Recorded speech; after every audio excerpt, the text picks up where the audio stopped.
I want you to picture Chinese food, and what do you think about? Do you think about an Uber Eats order? Do you think about classic Chinese takeout and those white cartons that fold out into plates? Do you think about dim sum on the weekends when you want to show you're a little bit more cultured? Or do you think about mall food courts and that guilty pleasure of enjoying something that's super delicious but you know isn't really authentic? Well, I'm here to tell you that it's all authentic, and it all paints a picture of what authenticity actually means when you look at culture. Welcome to the Walks of Life.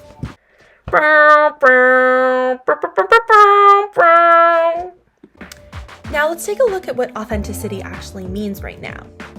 Currently, a huge topic in society is cultural appropriation. I love Chinese food. You know that it's true. I love fried rice. I love noodles. I love chow mein, chow mein. Now, cultural appropriation takes place especially when members of a majority group adopt cultural elements of a minority group in an exploitive, disrespectful, or stereotypical way, as seen in this previous video. Now, often when people are looking at different cultures and they want to experience it, but they know that they are not of that group, they kind of avoid it altogether or try and do some sort of altered or different version to be able to fall under the idea of transformation rather than purely cultural. Now, this means that whenever they take their transformed version, it doesn't fall under cultural appropriation because it's not authentic. And we worry that this may be what is happening with Chinese food. Even though I'll be using the case study of Chinese food to try and boil down exactly what authenticity actually means, this is really important to try and figure out for the grander scheme of things. How can we respectfully look at different cultures? What can we take from cultures that have come into our Western society and try and view it as authentic rather than a different or transformed version of itself? And lastly, how can we make sure that we're paying the correct mind in the future when we're looking at what is authentic and how we treat other things? By the end of this video essay, you should be able to understand what does authenticity mean in terms of Chinese food, what does authenticity mean in terms of the global scale, and how can we make sure we're respecting authenticity while continuing with globalization. So now let's take a look at the most reliable source on the internet. BuzzFeed. So in 2015, BuzzFeed released a video called Chinese People Try Panda Express for the First Time. It's about 4 minutes long, so we'll play a couple clips here, but let's take a look. Panda Express to me is like white people's Chinese food. 可能中國餐差唔多，我諗係嘛？我覺得唔係啦。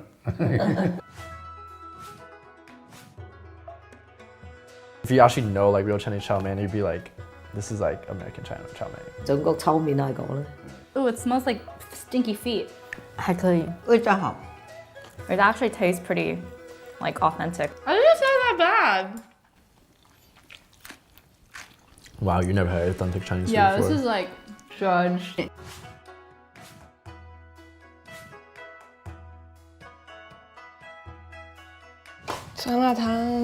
smells like putrid. Wow. 有酸辣汤那个味道出来，这个不错。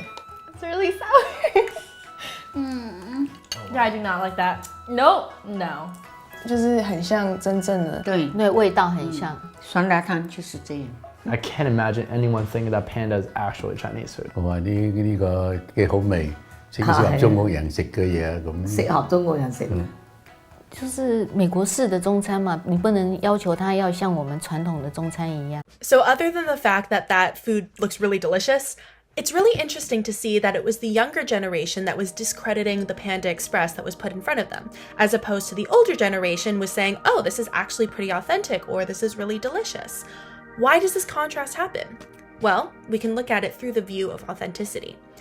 The older generation believes it to be authentic, however, the younger generation does not believe to be so, and there's history involved in this, so let's take a deep dive. How did Chinese food arrive in America? Chinese immigrants, especially Chinese immigrants that were cheap labor and workers in Western America. Now, during the 19th century, this is when the American railroad expansion was happening. This is when many gold rushes were happening, and a lot of mines, especially trying to get raw materials to be used for the great expansion of America. Most of these immigrants were Chinese men, traveling without their families, especially their wives and their children, coming over to America to try and make enough money to seek a better life and make enough money to bring their families over. Now, these men didn't really have the strongest in cooking background, especially because a lot of wives at the time were very commonly in the kitchen most of the time. So these Chinese men were armed with their general knowledge of what they ate at home to come to America to try and make do. Now, ingredients were not very bountiful, especially Chinese ingredients, and skill was not very high, so they made do with what they had. Now, you may be familiar with the dish beef and broccoli, and may be wondering, is this an actual authentic Chinese dish? Especially when served in a mall food court or something like that. But it is. Gailan, which is a Chinese broccoli and beef, have been stir-fried together for many, many years. However, when these Chinese men came over to America, they didn't have access to gailan. No one was growing it at the time, and it wasn't available to be planted for themselves. So they made do with their English kind of equivalent, Western broccoli. And that's what they used to stir-fry together. So a 2016 study looked at 4 Chinese restaurants in a small town in Georgia right now. Now, it kind of broke down into 2 categories of thought: consumption-orientated, which focused on the food, and connoisseur-orientated, which focused on the customers. Now, the article basically highlights the idea of the iconic Chinese restaurant in America, and where Americans enjoy seeking an ethnic experience while still maintaining the boundaries of cultural expectations. Now, the findings of the article suggest that Chinese restaurant owners are aware that their traditions are altered. However, they accept it as they kind of believe that they're educating their patrons on Chinese culture as a result, even though they are diverting from original traditions. Now, they do this by marketing authentic Chinese food on their restaurant signs, while the food that they serve in the restaurants isn't exactly what would be considered authentic Chinese food, as it's been tweaked to appeal to an American audience. So many factors play in here. Georgia is not a huge hub for necessary Chinese grocery or produce, and especially with Georgia being a very strong hub for a strong cultural food identity of its own, so it seems natural that a traditional whole steamed Chinese fish would not appeal to a Georgian audience rather than just a fillet. So in conclusion, Liu and Fine, who are the 2 writers of the article, state that the success of ethnic food depends on the participation of their audience, and if pure authenticity is only sought after alterations, Chinese restaurants are willing to oblige, as they believe that the common goal of spreading Chinese food far outweighs the small alterations that they may make, as they are still creating an authentic experience because they are Chinese. And this further leads to my next study. So in the book, The Globalization of Chinese Food, it was written by a few authors, but we're going to take a look specifically at chapter 3, which was written by David Wu. Now, this was published in 2013, but we're going to look at David Wu's experiences in Papua New Guinea in the 1970s. Now, David Wu was saying in his chapter that there is a huge prevalence of Chinese food and Chinese restaurants in Papua New Guinea, even in the most remote locations. Even a small, tiny food truck in a remote bushland in Papua New Guinea, there is a Chinese person making food in this tiny little food truck. He says it takes 4 hours to get there by car in just one direction. Now, Wu actually references Apodori at the beginning of this chapter and cites his treatment of food culture and consumption in a public sphere as alive, which is a concept that we can take a look at. So our good friend Apodori says in his 2003 book called Information is Alive that information is kind of able to be stored in an archive, and history can be stored in an archive that people can go and draw from at will, especially as they unlock more memories or they create more connections and they want to find out more information. And this is what David Wu is arguing in his book. So David Wu's main takeaway is that although Chinese traditional ingredients may not be available in different locations, such as remote bushland in Papua New Guinea, all these places that are still selling Chinese food are still authentic, because even though they do not have authentic ingredients, or whoever is running these small little joints or restaurants may not be formally trained by Chinese chefs. It is their innate Chinese-ness that qualifies them to be symbols of Chinese culture. Additionally, this imposes the identity of cultural ambassadors on Chinese restaurateurs, even when what makes an authentic Chinese restaurant is unavailable. So, he says, the dishes did not represent a refined cuisine of China. Instead, they reflected a kind of overseas version of rural Cantonese food. However, he also says that this is still authentic because the chefs are Chinese. So, drawing from both Apodori and David Wu, basically the overall message is it's not about whatever ingredients are used to make the food or where you are. You could be sitting on a log in the jungles of Papua New Guinea. It is the Chinese-ness and whoever is making it or the intentions of it. So some of this information might already be fact to you. You may be already aware that Chinese food has a long, long history of being directly from China, even though whatever you're eating at a mall food court might say otherwise. Or maybe you might be comfortable with the fact that your local Chinese restaurant has a Chinese chef and you're being served by Chinese staff. So why is it that we still think of Chinese food here in the West as inauthentic? And the answer might be found in the book China to Chinatown, Chinese Food in the West, published in 2002. Now, this is not the most academic of sources. This is actually a cookbook, but it raises a really fascinating point about language. Now, when we talk about let's use Asian cultures as an example and Asian food. When we talk about Korean food or Japanese food or Indonesian food or Thai food, we often use the traditional names from the languages associated from it. Think Korean bibimbap or bulgogi, or think about all the different Japanese sushi names, teppanyaki, udon noodles, and we can also look at different Thai food, right?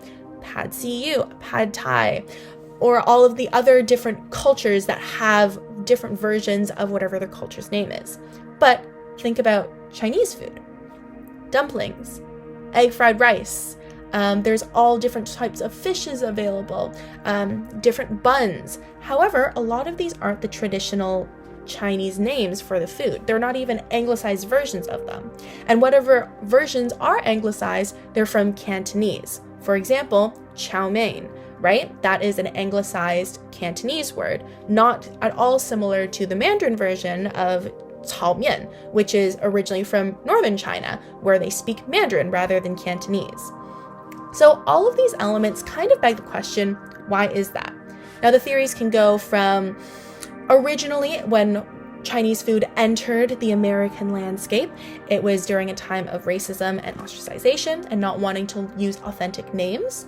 It was also maybe believed that Mandarin as a language and Cantonese by association was a much harder language to pronounce. And in order for these restaurants to be able to market their food to an American audience, they decided to use only English names. However, unfortunately, a lot of these elements kind of blot out the differences between all these different Chinese foods under one name. For example, the name dumpling applies to many Chinese foods. It applies to the traditional folded, filled food, like a dumpling with a dough wrapper and a meat interior. It refers to a traditional September holiday food. It's known as a zongzi, and it's a bamboo leaf wrapped marinated rice with meat or other ingredients inside. These are two entirely different foods, but they fall under one name. And so because of that, when you go to a Chinese restaurant and you order an egg roll, rather than going to a Korean restaurant and asking for a specific kimchi, it adds a layer of authenticity on that other food that the Chinese food is not represented because you're using your mother tongue. So Roberts, who wrote the book, argues that this completely negates authenticity entirely if Chinese food cannot keep its original name. So this is why it can be viewed as inauthentic. So now let's zoom out. What does that mean in terms of authenticity? Now we've talked about what cultural appropriation is, we've talked about the history of Chinese food, and we talk about what it means to be authentic under the umbrella of Chinese food. But how does that apply to everything else in terms of culture? Authenticity is about intention. This basically boils down to what is the intention of whatever culture you're trying to gain from, and why is your interpretation being respectful but also explorative in the same way. This is how we can avoid cultural appropriation and what authenticity can mean, especially as culture becomes more of a commodity when globalizing.